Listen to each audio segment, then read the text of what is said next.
So a deputy who lost his job 2 years ago with the Nueces County Sheriff's Office will get it back. This after Joshua Sorensen sued for wrongful termination.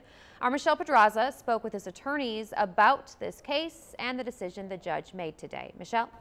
Well, Mackenzie, Deputy Sorensen was terminated by Sheriff Kalin, who said Sorensen left a loaded gun inside a department store's dressing room. Deputy Sorensen admitted to leaving his gun, calling it an accident. He then appealed the termination to the Civil Service Board, who denied that appeal.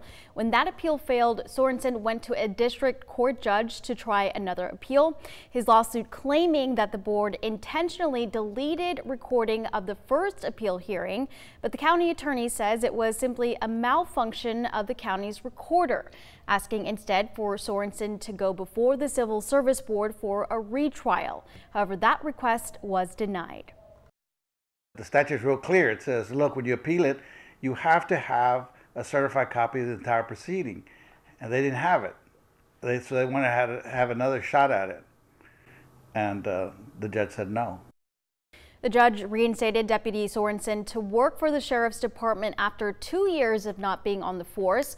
The county has also been ordered to pay Sorensen back pay from when he was first fired back in 2016, including benefits. And they must also cover over $25,000 in attorney's fees.